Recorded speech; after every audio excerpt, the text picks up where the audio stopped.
தேர்தல் ஆணையம் எடுத்த அதிரடி முடிவு. நீதிமன்ற தீர்ப்பால் விஜய் அதிர்ச்சி. தமிழகத்தில் முதலமைச்சர் ஸ்டாலின் தலைமையிலான திமுக ஆட்சியானது நடைபெற்று கொண்டிருக்கிறது. நடந்து முடிந்த 5 ஆண்டு கால ஆட்சியில் திமுகவானது சிறப்பான ஆட்சியை நடத்தி மக்களுக்கு பல நலத்திட்ட உதவிகளையும் பல நலத்திட்டங்களையும் புதிதாக உருவாக்கி மக்களுக்கு பல சேவைகளை செய்து கொண்டு சிறப்பாக வருகிறது.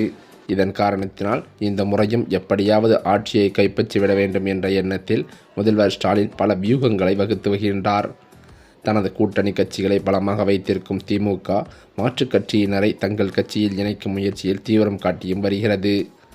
மறுபக்கமோ கூட்டணியில் இருக்கும் கட்சிகள் கூடுதல் தொகுதிகளை கேட்டு வரும் நிலையில் அவர்களுடனும் சமரச பேச்சுவார்த்தை நடத்தி வருகிறது. இதனிடையே திமுக கூட்டணியில் தொடர்ந்து பல முக்கிய கட்சிகளும் இணைந்து வரும் நிலையில் தற்போது கடந்த தேர்தலில் அதிமுக கூட்டணியில் இருந்த SDPI கட்சி பாஜகவுடன் அதிமுக இணைந்ததை தொடர்ந்து தற்போது திமுக கூட்டணியில் இணைய வாய்ப்புள்ளதாகவே தகவல்கள் வெளியாகியிருக்கிறது. திருநெல்வேலியில் நடந்த கிறிஸ்துமஸ் விழாவில் முதல்வரை அக்கட்சியின் தலைவர் முபாரக் சந்தித்தது இதற்கு வலு சேர்த்துள்ளது. தமிழக வெற்றிக் கழகம் கட்சியும் கூட்டணி பேச்சுவார்த்தையில் உள்ள நிலையில் ஜனவரியில் கூட்டணி முடிவு எடுக்கப்படும் என SDPI கட்சி அறிவித்திருப்பதும் குறிப்பிடத்தக்கது. அதே சமயம் தமிழக அரசியல் வரலாறு அரை நூற்றாண்டுக்கும் மேலாக இரு துருவங்களை சுற்றியே சுழன்று கொண்டிருந்தது. திமுக அல்லது அதிமுக இந்த 2 கட்சிகளுக்கு மாற்றாக எத்தனையோ சக்திகள் உருவெடுத்தாலும் இறுதியில் மக்கள் இந்த இரண்டில் ஒன்றையே ஆட்சி கட்டிலில் அமர வைக்கிறார்கள். ஆண்டில் அதாவது 2026 சட்டமன்ற தேர்தலை ஒட்டி பரவும் தற்போதைய அரசியல் அதிர்வுகள் இந்த இருதுருவ அரசியலுக்கு ஒரு முற்றுப்புள்ளி வைக்கப்படுமா என்ற விவாதத்தை மக்களிடையே பலமாக எழுப்பியிருக்கிறது. ஒரு புதிய பிளேயர் களத்திற்கு வரும்போது அதுவரை இருந்த சமன்பாடுகள் சிதைக்கப்படுவது இயற்கைதான். விஜய் ஆட்சிக்கு வருகிறாரோ இல்லையோ, ஆனால் இந்த 2 கட்சிகளின் ஆதிக்கத்தை தடுத்து ஒரு தொங்கு சட்டமன்றத்தை ஏற்படுத்தினால் கூட அது மிகப்பெரிய வெற்றிதான் என்பதுதான் இன்று பெரும்பாலான நடுநிலை வாக்காளர்களின் கருத்துக்களாக இருக்கிறது.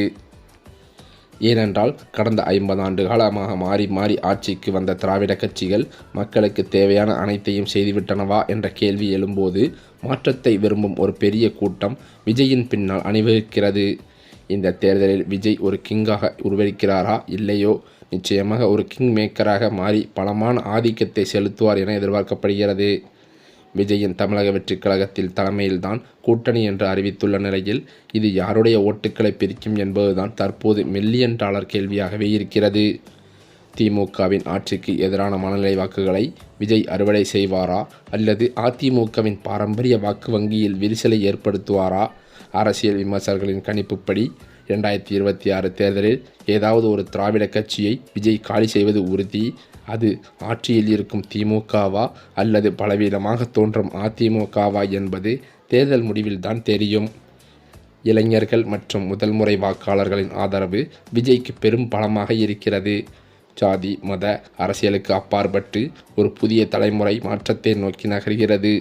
திராவிட கட்சிகள் தங்களின் கட்டமைப்பு மற்றும் பணபலத்தால் இதுவரை கோலோச்சி வந்த நிலையில் விஜயின் வருகை அந்த தடையை உடைக்கும் என்றும் நம்பப்படுகிறது.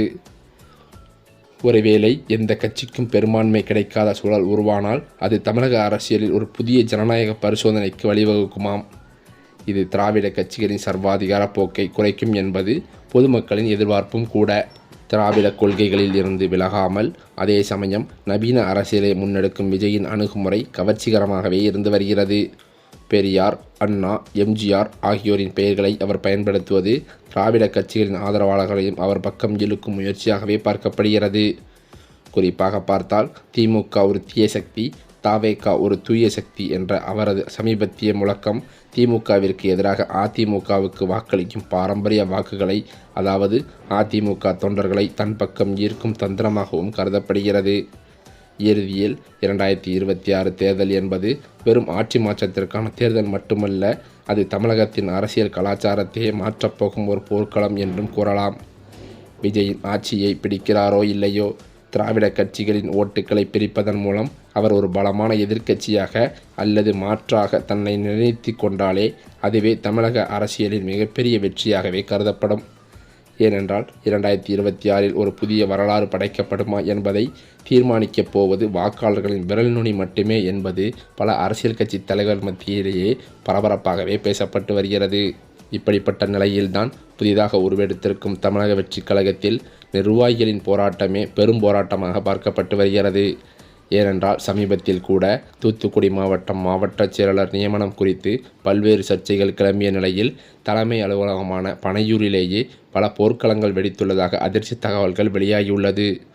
அது மட்டுமில்லாமல் தற்போதைய சூழ்நிலையில் தமிழக வெற்றிக் கழகமானது வளர்ந்து வரும் நிலையில் உள்கட்டமைப்பு அமைப்பது பெரும் போராகவே பார்க்கப்படுகிறது.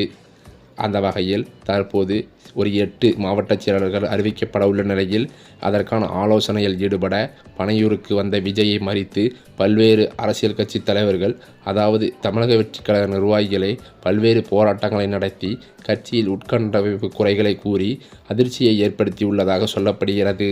இந்த நிலையிலோ விஜய் தனது திரைத்துறை வாழ்க்கையின் உச்சத்தில் இருக்கும்போது ஆண்டுக்கு சுமார் 500 கோடி ரூபாய் வருமானம் தரக்கூடிய வாய்ப்புகளை துறந்துவிட்டு அரசியலுக்கு வந்திருப்பது ஏதோ ஒரு சாதாரண எதிர்க்கட்சி தலைவர் பதவியை அலங்கரிக்க அல்ல என்பது அரசியல் விமர்சகர்களின் பொதுவான கருத்தாக இருக்கிறது. அவரது உண்மையான இலக்கு ஆளும் கட்சியான திமுகவை வீழ்த்துவது மட்டுமல்ல, மாறாக தமிழகத்தின் அதிகார மையமான அந்த முதல்வர் நாற்காலியில் அமர்வதுதான். ஒரு பெரும் புகழின் உச்சத்தில் இருக்கும் நட்சத்திரம் தான் ஈட்டும் இமாலய வருமானத்தை விட்டுவிட்டு பொதுவாழ்விற்கு வந்தபோது அவரது எதிர்பார்ப்பும் திட்டமிடலும் மிக உயரிய இடத்திலேயே நோக்கியிருக்கும் என்பதில் எவ்வளவும் சந்தேகமில்லை. இந்த சூழ்நிலையில்தான் அதிமுகவின் கோட்டையாகவே கருதப்படும் கொங்கு மண்டலத்தையும் திமுக வசம் ஈர்க்கும் பணியையும் ஸ்டாலின் மேற்கொண்டிருக்கிறாராம். இவ்வாறு ஏகப்பட்ட ஏற்பாடுகளை செய்துள்ள திமுக தனது கூட்டணி கட்சிகளிடமும் சமரச பேச்சுவார்த்தையில் ஈடுபட்டிருக்கிறது. திமுகவுடன் காங்கிரஸ், கம்யூனிஸ்ட், விசிக மற்றும் மதிமுக என்னும் சில சிறிய கட்சிகளினால் திமுக கூட்டணி இப்போது வரை பலமாகவே இருந்து வருகிறது. இப்போது இருக்கும் நிலையில் எந்த ஒரு கட்சியாலும் கூட்டணி இல்லாமல் ஆட்சிக்கு வர முடியாது என்ற காரணத்தினால் திமுக அதன் கூட்டணி கட்சிகளை பலப்படுத்தும் நோக்கில் செயல்பட்டு வருகிறது. அந்த வகையில் பார்த்தால் ஸ்டாலினுக்கு மேலும் பலத்தை கூட்டும் நோக்கில் நமது மக்கள் முன்னேற்ற கழகம் கட்சி திமுக கூட்டணியில் இணைந்துள்ளது. அதிமுக கூட்டணியில் பாஜகவை தவிர வேறு எந்த கட்சியும் சேராத நிலையில் திமுகவில் அதன் எண்ணிக்கை அதிகரித்து கொண்டே செல்வது இந்த தேர்தலிலும் திமுக வெற்றி பெறுவதற்கான அறிகுறியாகவே பார்க்கப்படுகிறது. இந்த நிலையில்தான் தமிழக வெற்றிக் கழகத்திலிருந்து பல்வேறு பிரச்சனைகள் பூகம்பமாக வெடித்து கொண்டிருக்கும் நிலையில் தமிழக வெற்றிக் கழகத்தின் பொதுச் செயலாளர் புஷி ஆனந்த் அவர்கள் கடும் அதிருப்தியில் இருந்து வருவதாகவே சொல்லப்படுகிறது.